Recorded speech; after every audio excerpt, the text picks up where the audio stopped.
Саламатсыздарбы, урматтуу көрөрмандар. Мен буга чейин сиздерге Манас эпосын толук кара сөздө баяндап, ошондой эле Семете эпосын баяндап айтып берип жатам. Анын барысын Шайырбек Абдрахман YouTube каналына жайгаштырдым. Бүгүн сиздерге Баатырдын баяны аттуу көрсөтүүнү сунуштамакчымын. Бул көрсөтүүдө Советтер Союзунун баатыры атактуу Чолпонбай Түлөбердиев жөнүндө баян этип бермекчибиз. Эмесе жакшылап көңүл буруңуздар. Биз көрсөтүүнү баштадык. Biz hazır tuğanlar Silevniya ayılının içinde жүрөбүз. Мындай көк майсаң çöp, токойдун içi bir çürөктөй болгон кооз айыл экен. Мына ошол айылдын чоң ортосунда мектеп бар экен туғандар. Мына ошол мектептин кире беришине мынтип келип турабыз. Себеби бул мектептин аталышы Советтер Союзунун баатыры Чолпонбай Түлөбердиев атындагы орто мектеп деп аталат экен. Бул жерде мындай атайын тактай илинип, ал жерде Чолпонбай атабыздын сүрөтү түшүрүлүп, аты жазылып, ушул мектеп ушинтип аталат деп атайын мынтип атайын Чолпонбай Түлөбердиев атындагы классты бөлүшүп, бул жерде Чолпонбай Түлөбердиев жөнүндө бир топ маалыматтар, материалдар бар экен. Анын баарын кирип көрүп чыктык. Бул жерде 40-50дөй ушул мектеп окуучулар окушат экен. Алардын баарысына ачык сабактар өтүлөт экен. Чолпонбай Түлөбердиевдин эрдигин булар ар дайым даңазалап, эч убакта унутпай, урпактан урпакка айтып жүрүп олтурушат экен. Бул айыл Чолпонбайдын айылы экен тугандар. Ар бир адам тааныйт. Көчөдөгү Чолпонбай Түлөбердиев десең, бүт баарысы тааныйт жана сыймыктанышат. Кыргызстандан келдим. Чолпонбай Түлөбердиевдин ушул жеринен келдим десем, атайын ушул жерде мектептин мугалимдери мени менен тетил дондун жээгине чейин барышып, айтып беришип, окуя кандай болгон деп чогуу мени менен кечке ушул жерде жүрүштү. Бул жерде 1942-жылы Кыргыздын кыран бир кулуну Чолпонбай Түлөбердиев атабыз адамзаттын акылына сыйгыз эрдикти, баатырлыкты көрсөткөн. Эми бул окуя мындайча болгон тугандар. 1942-жылы август айларында Советтик армиянын Воронеж фронту, 6-чы Воронеж фронту деген, мына ошонун 160-чы дивизиясынын полку, мынау менин артындагы Дон дарыясы, Дон суусу, ошонун сол жак бетинде туруп калган тугандар. Эми полк дегенде полкто 900дөн 2000ге чейин аскер кызмат кылат. Мына ошол полк 1942-жылдын 6 августунда душмандын мына ушул менин артымда турган мыногу тоону орусча Лысая гора деп коет. Биз бул жерди Такырбел деп атап алдык эми. Ушул Лысая горанын үстүн ушул бийиктикти немистик, фашисттик аскерлер ээлеп алышкан болчу. Бул жерге зот курушкан. 6 августта аркы бетте турган, дагы кайталап айтып коеюн, полкко тапшырма келет үстүдөн. Кандай болбосун, мынау мен турган азыркы ушул жердеги Лысая гора, мына ушул жердеги душмандын зотун талкалоо тапшырмасы берилет. Себеби аркы беттен кандай аскер бул жакка өтпөсүн тынбай аткылап, тынымсыз жок кылып, муну ушинтип талкалап турушкан. Муну ушинтип зоттун оозу тынган эмес, жаагы басылган эмес.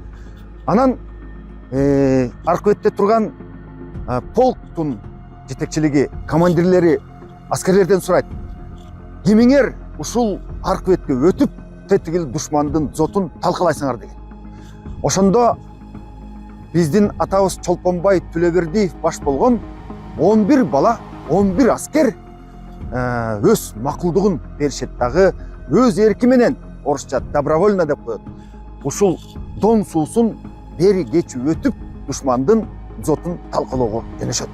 Ошол 6 август күнү түндө Дон суусуна кайка бүткүл курал жарагын жүктөп алышып, анан өздөрү сүзүп, Дондун аркы бетинен берки бетине анан сүзүп жөнөшөт тугандар.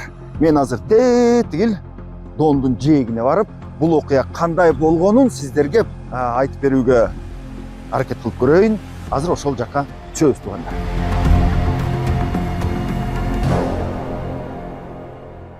11 аскер, алардын командири Чолпонбай Төлөбердиев. Булар дондон өтүп, анан тетигил жанагы бийиктик Лысая гора, тетиги сороюп бирдеменин учу чыгып турган учта душмандын зоту турган. Мына ошол жерге тапшырма боюнча чыгып жетиш керек эле, жана аны талкалаш керек эле. 11 аскер келди. Кырчындай жаш балдар, туугандар. Кырчындай баш көтөртпөй зот атып баштайт. Эми ушул жерде Чолпонбай Төлөбердиев жөнүндө бир аз сиздерге айтып берейин, туугандар.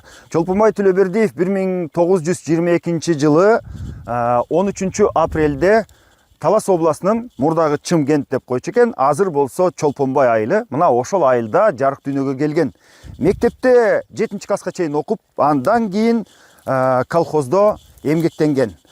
Ошол учурда 1941 жылы Улуу Ата мекендик согуш башталгандан кийин согушка чакырылып, Чолпонбай Төлөбердиев согушка келип кызмат өтөгөн. Ок мөндүрдөй жаап жатат. Мына ушул учурда 11 жигит булар ар кай тарапка бөлүнүшүп, айрымдары мындайдан кетишти, анткени тетигил жерде зот тура турган болсо, мындайдан барып, анын зоттун тыл жагынан чыгууну пландаштырды. Айрымдары болсо мындан ары тетигил бурчтан ары өткөндөн кийин сай бар. Мына ошол сайды өрдөп менче жөнөштү окшойт, анткени алар зоттун артынан келишмек.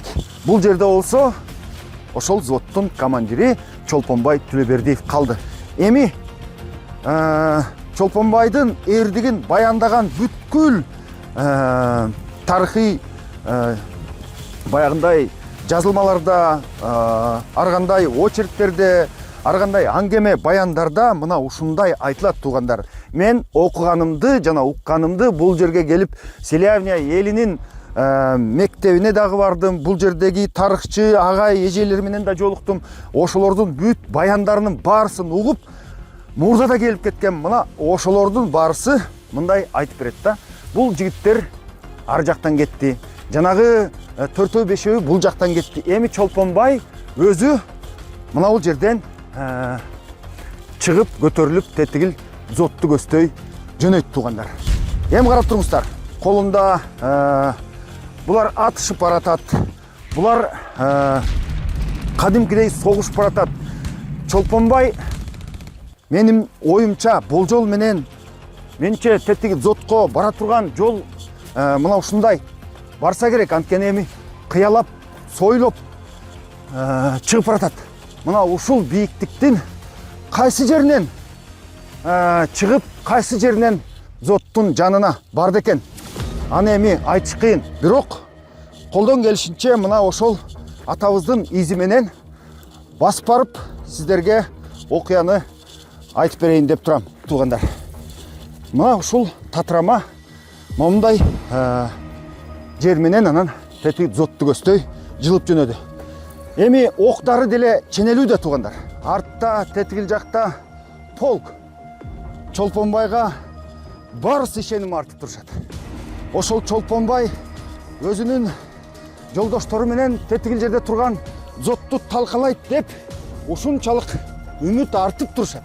Эми туугандар, мен бул Селявня айылына мындан бир топ жыл мурун 2008 жылдары бекен келип кеткем. Ошондо ушул жердеги баягы жашы өтүп калган апаларыбыздан, ушул жердеги аталардан интервью алгам. Ошондо мага бир баягы бабушка, апа айтты эле, айланайын балам дейт. Алар наш Чолпон дешет, Чолпонбайды. Биздин Чолпон болбогондо биз немистерге ушунчалык кор болуп кеттик эле дейт. Анткени кичинекей бешиктеги деп коебуз, биз айтабыз, кичинекей баягы колдогу балдар ыйласа ошолорду өлтүрүп коюшкан.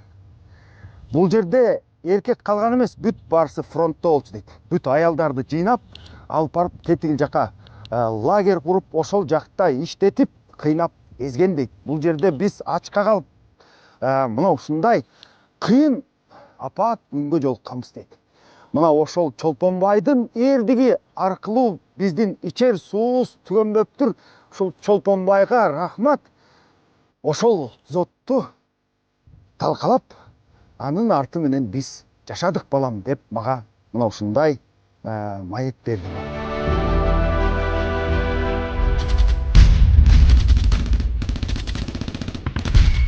Кыргыздын кыраан кулуну Чолпонбай Түлөбердиев атабыз тетиги ок жаап жаткан, ажал бүркүп жаткан мынау жердеги зотко жакын келип калды. 10-11 метр калды. Ошондо ок жаңылды. Ошого да карабастан, жанынын кыйналганынын, жанынын ооруганына карабастан жалгыз гранатасы калды эле дейт. Мына ошол жалгыз гранатаны зотту көздөй ыргытты туугандар. Жарылуу болуп, зот бир аз тынчы түштү дейт. Тилекке каршы бирок кайрадан татырап, ок бүркүп, ок атып, баягы зот иштей баштайт. Мына ошондо колунда эч бир куралы калган жок. Гранатасы да калган жок. Чолпонбай мына ошондо зоттун амбразурасын басып жыгылды. Көкүрөгү менен жаап калды. Дагы жылкы тогуштан тогурса судан арам. Тогурса күлүк мээси жок. Ошону тозуп элең ала беси жок. Мына ушул жерде олтурган немистер ошондо кандай акыбалда болду экен? Алардын жет атасы үч уктаса түшүнө кирбеген болуш керек. Мына ошол убакыттан пайдаланып, анын бул жактан кеткен жолдоштору, аркы жак менен кеткен жолдоштору жетип келишип, бул жакка граната ыргытышып, бул зоттун ичиндеги фашисттик аскерлерди жок кылышты. Тетил жакта мына ушуну күтүп турушкан, мына ушул зотту талкалайт деп ишенип турушкан аскерлер анан баарысы уралап, берки бетти көздөй чабуулга чыгышты. Ошентип бул жердеги немецтик, фашисттик баскынчылар артка чегинүүгө мажбур болушту туугандар. Бул окуя жанатан бери айтып жатам, 1942 жылы август айынын 6-сында болгон. Бирок советтик идеологиялык машина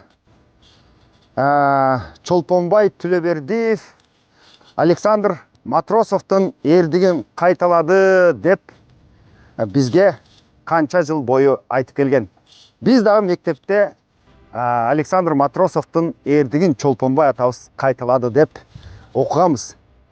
Бирок туугандар, Александр Матросов 1943 жылы 27 февралда зоттун амбразурасына көкүрөгүн тосуп, төшүн тосуп, эрдик көрсөткөн. Бул тууралуу бардык тарыхый булактарды карап көрсөңүздөр болот. Бул тууралуу бардык тарыхчылардан сурап көрсөңүздөр болот туугандар. Биздин Чолпонбай Түлөбердиев атабыз советтик армиянын катарында кызмат кылып, улуу ата мекендик согуштун тарыхында биринчи аскер мына ушинтип душмандын зотун көкүрөгү менен тосуп, мына ушундай баатырлык көрсөткөн. Андан кийин Чолпонбай Түлөбердиев атабыздын эрдигин кайталаган 211-212 киши болгон туугандар. Ал эми мына ошол баатырлардын көч башы, кыргыздын уулу, Манастын урпагы Чолпонбай Түлөбердиев. Сиздер баатырдын баяны аттуу көрсөтүүнү көрдүңүздөр.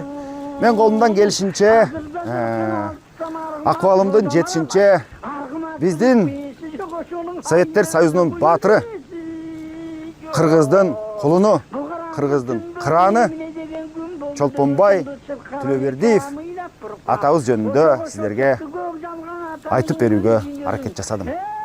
Эч убакта согуш болбосун. Бардык үйлөрдө, бардык жүрөктөрдө тынчтык болсун. Көрүшкөнчө аман болуңуздар.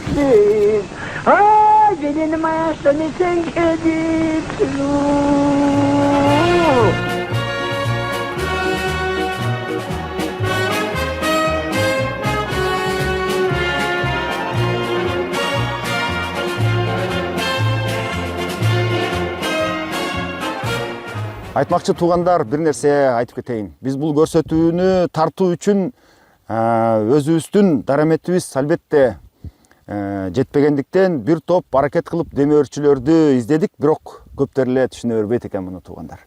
Ошондуктан ушул биздин идеяны, ушул биздин көрсөтүүнү туура түшүнүп, бизге колдоо көрсөткөн үчүн Кыргыз Республикасынын президентинин администрациясынын басма сөз кызматынын жетекчиси Дайырбек Орунбеков инибизге ыраазычылык билдирип коеюн. Ошондой эле менин досторум Шавкат Закировго, ошондой эле Темирлан Фархат Бекмамбетовго, Кубат Болоткановго, Данияр Чормошев деген иниме, Нурсултан Осмонов деген иниме, Эрнис Бектур деген инилериме, Жамалбек Ырсалиев деген досума мына ушундай мыктыларга ыраазычылык билдирмекчимин. Урматтуу менин досторум, силер болбосоңуздар ушул көрсөтүүнү менимче тарта албайт болчумун. Баарыңыздарга рахмат.